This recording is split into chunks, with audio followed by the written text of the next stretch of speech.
Hey folks, today's video is titled How to Set Up Your YouTube Ad Campaigns for E-Commerce and Scale to over $3,600 per day. This is Mark Benoit. I am the Senior Account Manager at Linx Digital, and I have my colleague Andres, one of our senior media buyers, joining me today. We're going to talk about one of our e-commerce accounts. It's an apparel product, and the client approached us with the goal of achieving a 1.6 ROAS at scale. So what Andres and I are going to talk about is how we went about setting up that account and then the initial testing and the process to get it to scale. So we're really excited about this, and I'm going to go ahead and ask Andres some questions. And then we're going to go back and forth and talk through what we did to make this account work. All right, Andre, so as we were getting this campaign started for the apparel brand, what did you need to know from the client in terms of metrics in order to start setting things up? Oh, Mark, thank you. So it's very important as a media buyer, we need to understand the numbers, right? Before anything else. So what do we mean by that? And I think we've discussed this in various videos. It's important to understand the key KPIs, the key performance indicators for each client and each offer.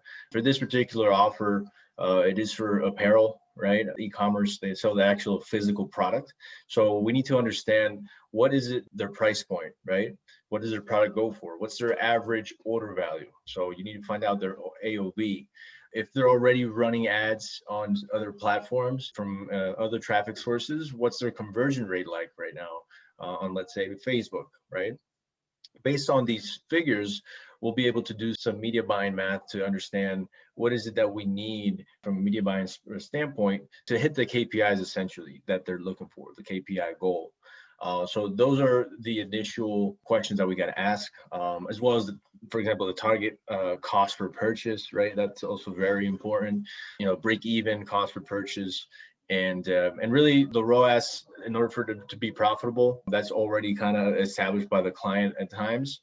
Sometimes you have to discover that along the way, but you know, with this particular client, they really had their ducks in a row, and they're able to say, hey, you know what, if we get the ROAS to be 1.6, then we're profitable, right? Yeah, this client, they did know their numbers well. And they came to us and said at 1.6 ROAS, we're profitable. Something that's great about that is that was a very realistic number. Some clients might come and they want an 8 ROAS and they don't know their numbers and they just want us to work miracles. So it's important that the client is realistic, and getting to scale is about volume, right? And you're obviously going to maybe give up a little bit of margin for that volume. And that's what we were trying to achieve. And that was a very realistic goal. Another thing that Andres mentioned was knowing the break-even cost per purchase. That's very important as well, because we obviously don't want to lose money for our clients. Out the gate, we're probably going to lose a little bit of money because we're really testing. But one of the first milestones will be when we achieve break even for the client. And for this particular client, I don't remember exactly what it was, but let's say it was 1.2, right? And at that point, as a media buyer and me as an account manager, I know that we're not losing money and that we might be able to start pushing budget a little bit as we work towards the 1.6 goal that this particular client had. Just wanted to add a little clarification on what Andre said, and moving forward. So we had those numbers, we knew what we were working with, and Andres's next step was to develop a strategy and a structure for us to test and achieve our client's goal. So Andres, how did you go about structuring the campaigns, ad groups, etc., as we got out the gate for the client? Hey guys, before we move on, I wanted to talk about something very special very quickly. If you are interested in running or are already running YouTube ads, this is for you. I wanted to introduce you to a few people that are killing it with YouTube ads. Mike made over $1.5 million with e-commerce YouTube ads. Bastian did over $300,000 for a client at a 10x ROAS. Boyd's making $5 grand a day with his course. Kale made a client $40,000 from just $8,000 in ad spend. Lloyd made a client $33,000 from $12,000 in ad spend. Do you know what the one thing they have in common? They're all part of my Expert YouTube Ads training program. We have the most technical YouTube ads course in the market with live weekly calls, a Facebook group where you can ask any question you want about YouTube ads, and more. And some of the best students spending thousands or even $10,000 a day on YouTube advertising. So there's a link below in the description to go book a demo call. Go and book a call to get a preview of the course and see if it's a fit for you and if it can help you get your YouTube ads to $5,000 a day or more. Now let's get back to the rest of this video. Thank you, Mark. Yeah, so regarding the campaign structure, even before the campaign structure, we need to understand what we have to work with, what creatives are provided, how many creatives do we have, right? And then from there, we basically make certain decisions on how we're going to structure our campaigns. In this particular client, we were able to structure the campaigns in this standard, which would be one campaign, one ad group, which will have your one targeting option, whether there's custom intent, custom affinity, or in market. We were trying a bunch of these, but we'll get into that in a second. But it'll be one campaign, one ad group, and 4 different ads, for example, per campaign. We started with a budget of $100 per day, and we basically repeated that process across multiple campaigns. With this account, I believe we had started with like a €500 spend, between 300 and 500 euros per day. And we're essentially, what's important with this structure, Mark, is we're able to have control over the audience, and we're able to have control in terms of the ads, to see which ones got more love from the algorithm. And if an ad didn't perform, we would just pause the ad, right? In that sense, and essentially, it just makes it a lot easier for us to move forward with the scaling aspect of the account. So that's how. Quick question for you. Sure. You said when an ad didn't perform, you would pause it. How do you make the decision about that?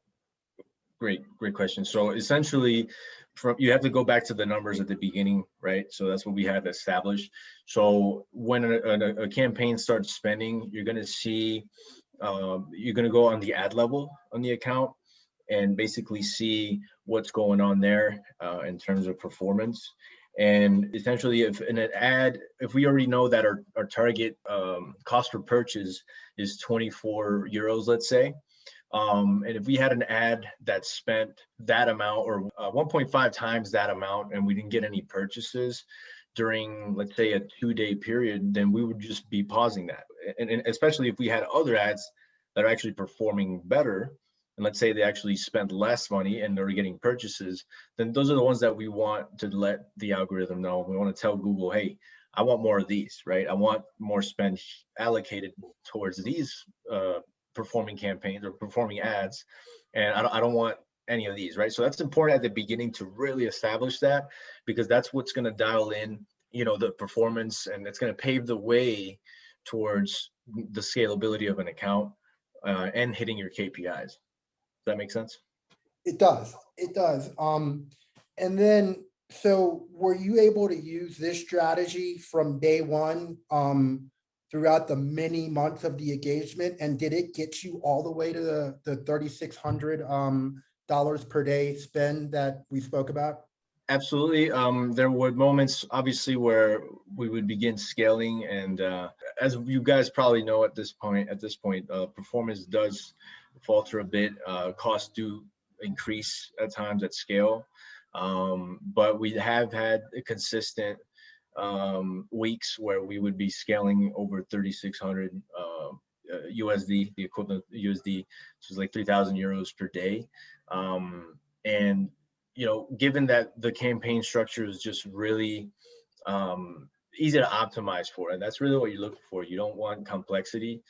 So as opposed to with Facebook campaigns, you have a whole bunch of ad sets all into one campaign. You have all this campaign optimization thing. It makes it a lot easier for you to scale an account, such as the ones that we had here with this e-commerce brand. and by setting up isolated to audience targeting, right? And we'll be able to determine, okay, we're going to increase this audience because that's, that we're already getting a 2x ROAS consistently. And the main thing is you have to review the days. You have to really monitor your data your date range, and ensure that the performance is sustaining as you increase spend, right?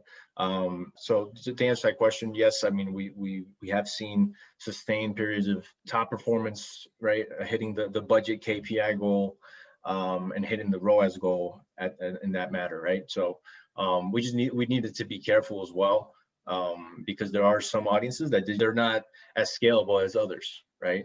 So that's one thing to keep that in mind as well when you're scaling e-commerce accounts. So in scaling those audiences, and by the way, for all the listeners, viewers, I should say, in general at Linx, we do one audience per campaign. So Andres, as you're scaling those campaigns, were you able to just keep increasing budget? Like, and I know you mentioned that you were monitoring it, and they kept performing. And there were, I don't know, a few campaigns that got us to the 3,600, or were there other strategies that you had to put in play? Hey guys, before we move on, I wanted to talk about something very special very quickly. If you are interested in running or are already running YouTube ads, this is for you. I wanted to introduce you to a few people that are killing it with YouTube ads.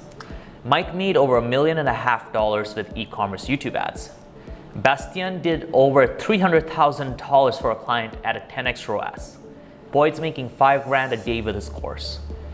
Kale made a client $40,000 from just $8,000 in ad spend. Lloyd made a client $33,000 from $12,000 in ad spend. Do you know what the one thing they have in common? They're all part of my expert YouTube ads training program. We have the most technical YouTube ads course in the market with live weekly calls, a Facebook group where you can ask any question you want about YouTube ads, and more. And some of the best students spending thousands or even $10,000 a day on YouTube advertising. So there's a link below in the description to go book a demo call. Go and book a call to get a preview of the course and see if it's a fit for you and if it can help you get your YouTube ads to $5,000 a day or more.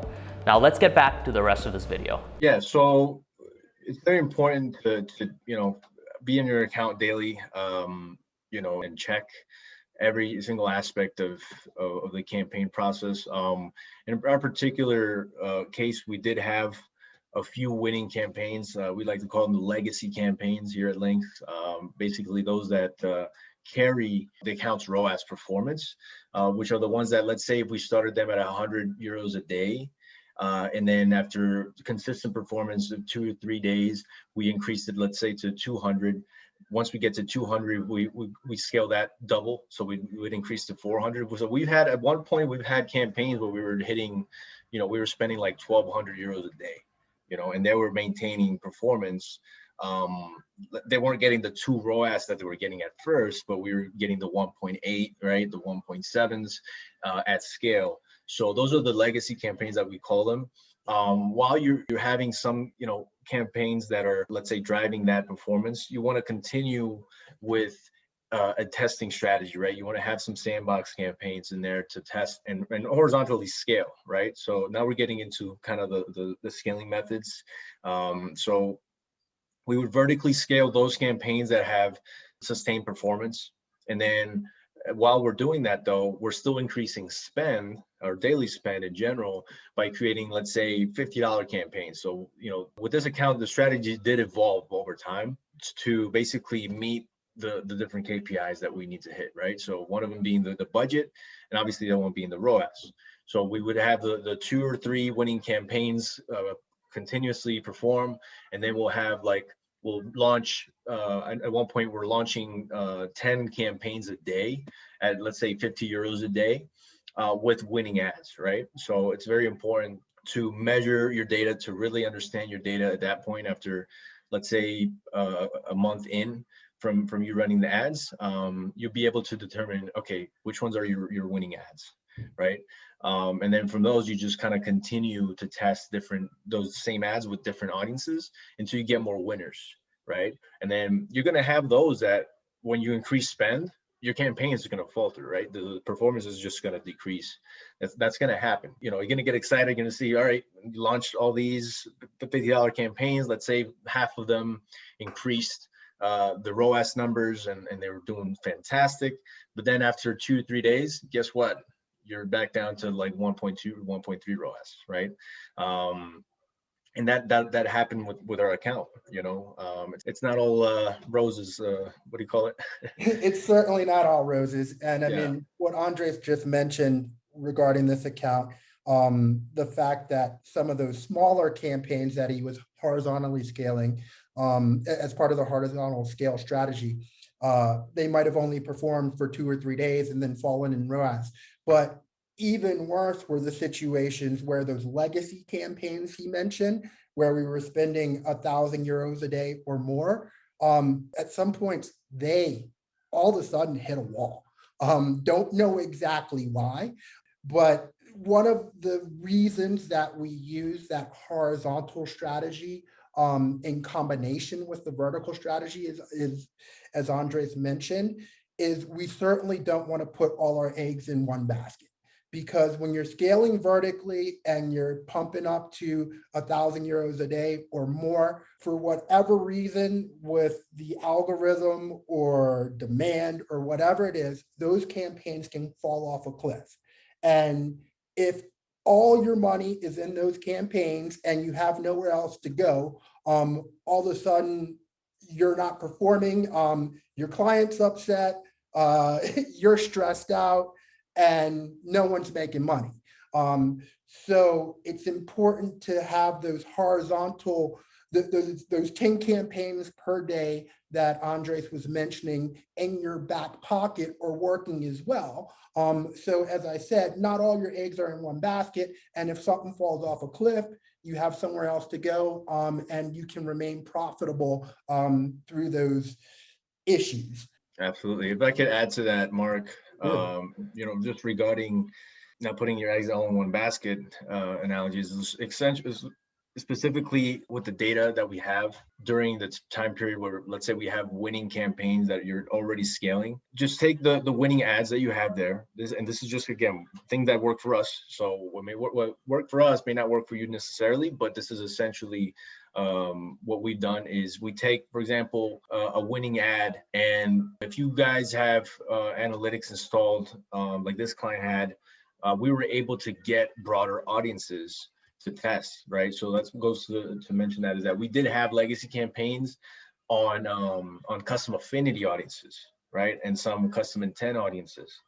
But the thing is, with those, you can get audience exhaustion, and that may be some of the reasoning behind why they stopped working after a few months. So in order to combat that, we needed to test broader audiences essentially, and we were able to extract some audiences from their Google Analytics account, which I know in previous videos we do explain how to do that.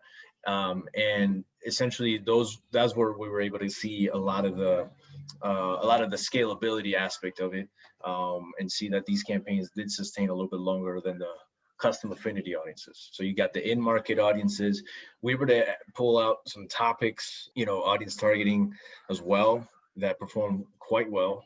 I know we had one topics audience and campaign that we spent like over 40,000 euros on, and we were able to generate like almost a 2 ROAS on that specific with that specific topics audience, right? So yeah, just wanted to throw that out there. Yeah, definitely important to include that. And one of the interesting aspects about what Andres just spoke about in terms of getting into those broader audiences. In the beginning, I think the audiences all were kind of intuitive and made sense. So for example, Andres mentioned custom affinity audiences, and we basically go and look for our clients' competitors and make custom affinity audiences that include their competitors.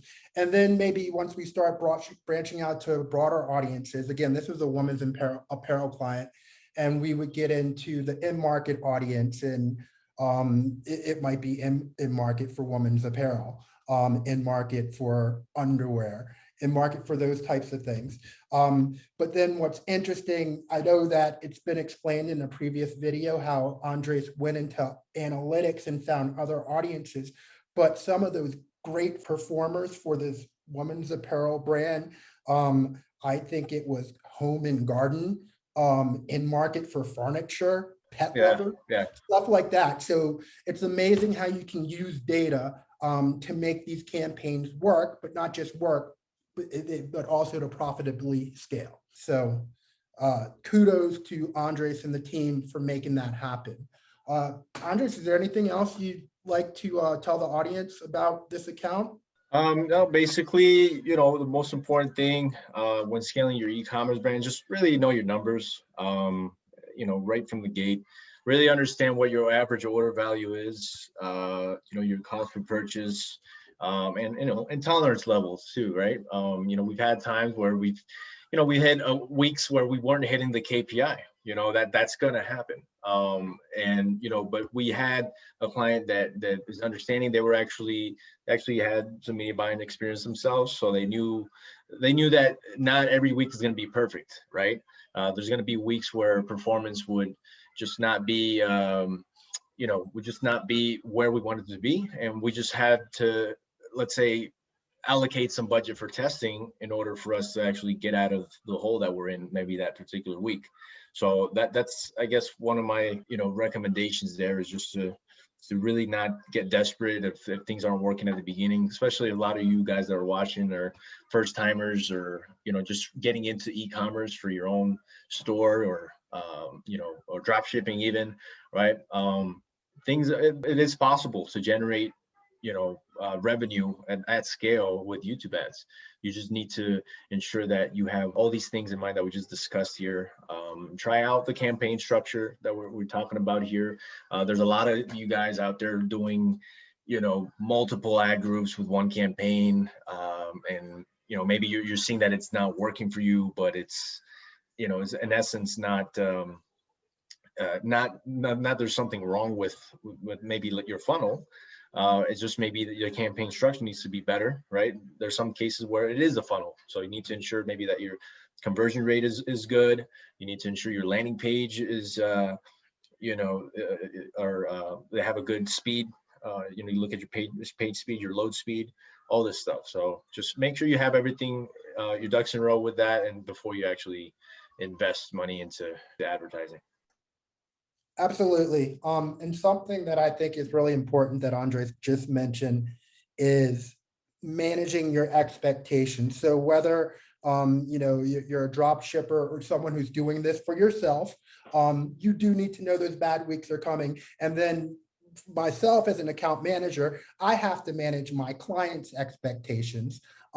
As Andres mentioned, this specific client, they have a lot of media buying experience, so they understand that there's bad weeks as you go along, and you don't need to throw in the towel.